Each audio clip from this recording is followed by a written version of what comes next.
Well, hello everyone and welcome and happy homebrew once again. Hope you're all having a good one. Looking forward to watching all your videos and I hope you enjoy this one.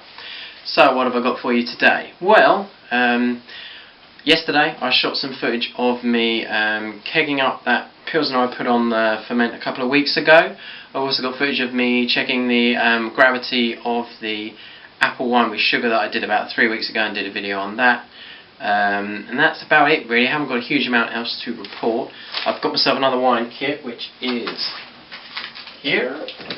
This is a Wilkinson's Own Cabernet Sauvignon. I had another Wilkinson's voucher, so I bought some of this with the voucher. I'm not sure how great it's going to be. It's obviously a small tin, but you never know, it might be okay. So we'll give that a bash and see how that turns out. I'm not going to bother filming it because I've already done videos of me doing wine kits. To be honest, it's not really going to be any different, so I'll just probably bore you all to tears. So what I'll do now then, I'll quickly cut to the footage of me doing the lager and the wine so you can see how I get on. Check back with you in a minute. Right, I've got a lot to be getting on with, so first port of call is going to be checking this lager to see whether it's ready to be put in my new to me, pressure barrel. So first of all, I'm going to need to do a gravity reading, so let's have a look and see what it comes out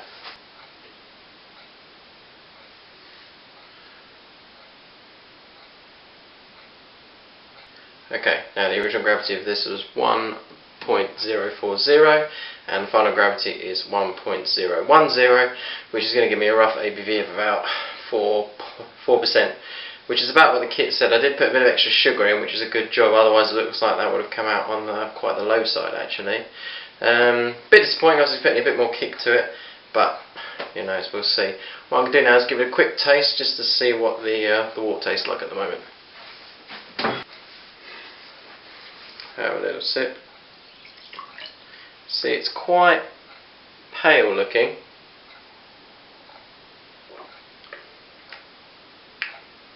Not bad. I don't think it's going to be the best tasting lager on the planet, but that'll do.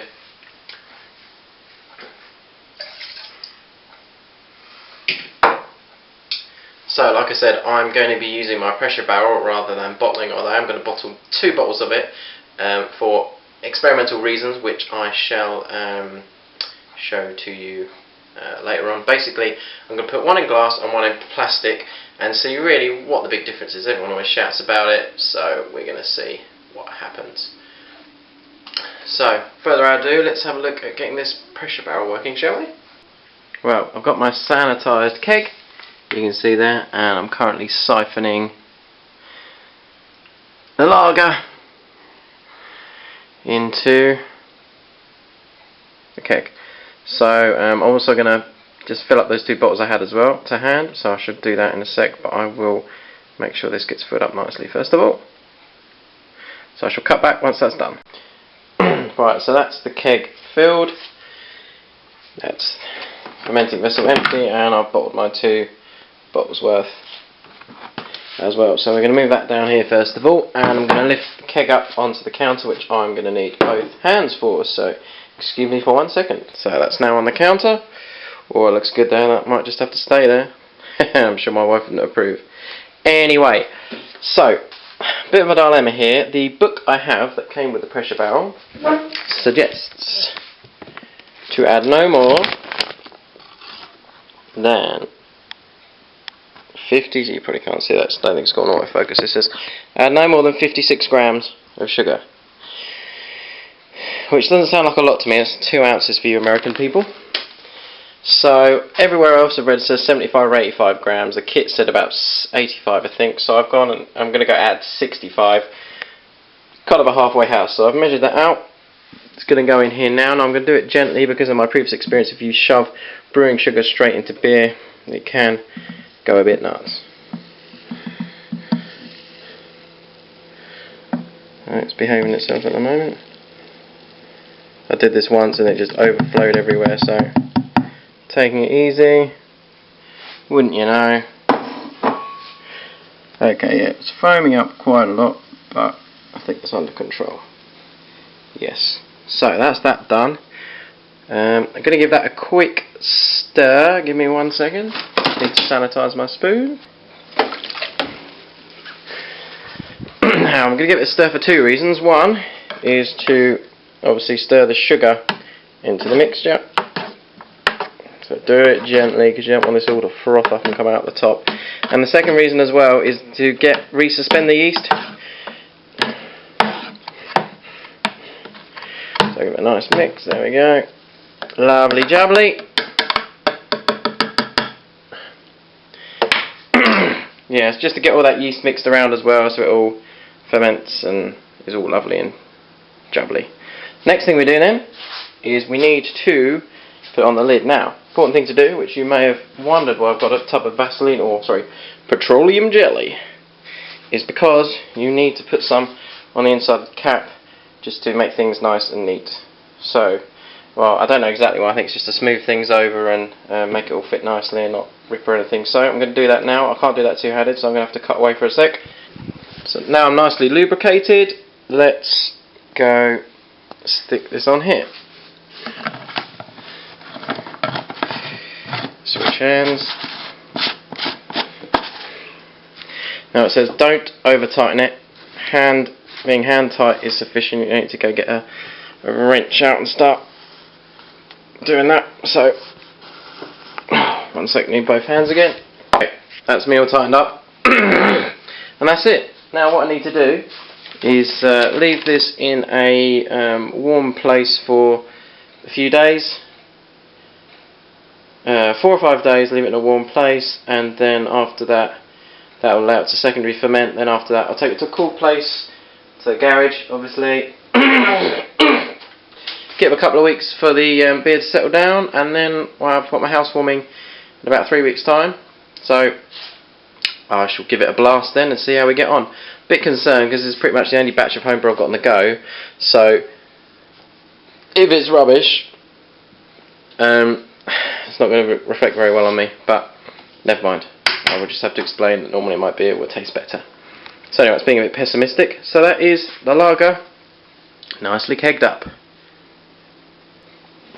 So man, now what I want to do is have a look at this apple wine. Okay, so I've done a gravity reading of the apple wine. It's been fermenting for about 3 weeks now. The original gravity was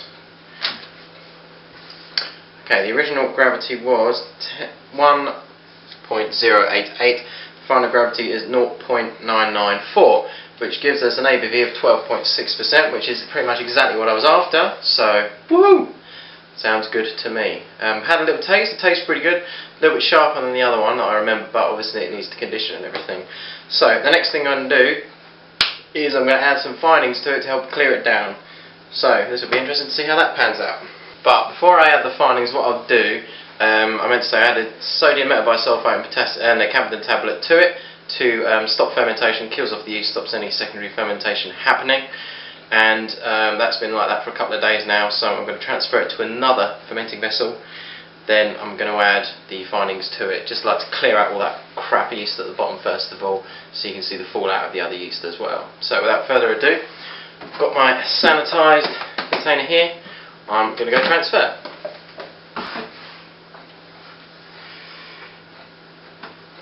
Now, normally I'd use a siphon tube, but I really can't be bothered with this. It's only a small amount, so I might as well just lift it up, pour it in, just being careful not to disturb too much of the sediment. So here I'll just grab a funnel. Of course, have a funnel on there, sanitised of course, just to help.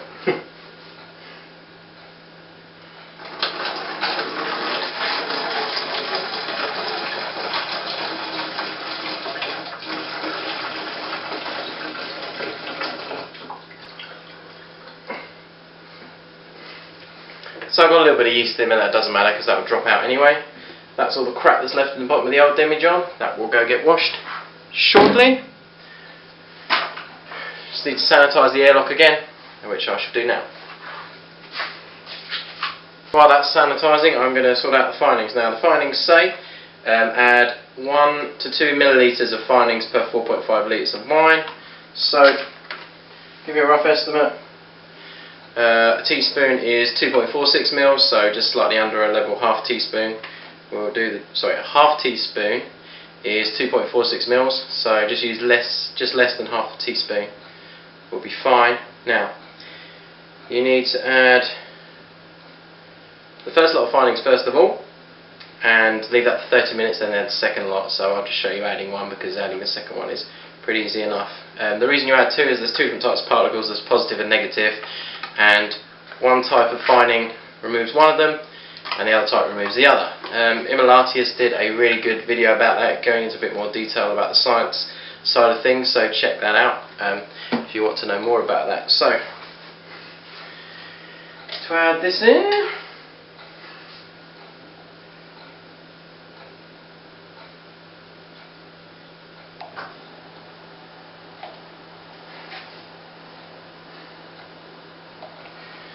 that's one lot. So,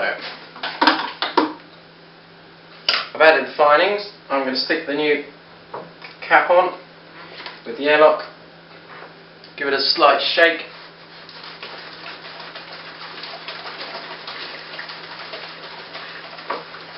So, what I'll do then, half an hour later I'll add the other findings, then I'll move this to a cool place in the garage for a couple of weeks, let it clear, actually no, sorry, just for about 4 or 5 days. Let it clear, then I'm going to bottle it and leave it to condition for another couple of weeks before I drink it. So, there you have it. The apple wine is almost complete, so looking forward to testing it in a couple of weeks' time. Right, well that was yesterday, like I said. If you want to see 24 hours later how the wine is looking, then I shall show you. Okay, you can see already how clear that wine is going. Obviously it gets less clear the further you go down the bottom, but the top is pretty much clear already. You can almost, probably can't see me here, but you can actually see the yeast fermenting out, or settling out I should say, coming out of suspension. So that is all good. Yeah, so apologies, that video footage wasn't great quality. I was in a bit of a rush when I was doing it and kind of threw it together, and it's a bit disjointed, so again apologies for that. I'm still working my way around the new kitchen and getting back in the swing of brewing, so I hope to see some more professional looking videos soon. Other than that, not much else to report, I'm afraid. Get paid next week, so hopefully I can start you know, getting some more kits and doing a bit more interesting brewing again, but you know, we shall see with that one. So until next time guys, cheers, happy Homebrew Wednesday, and I shall see you soon. Take care.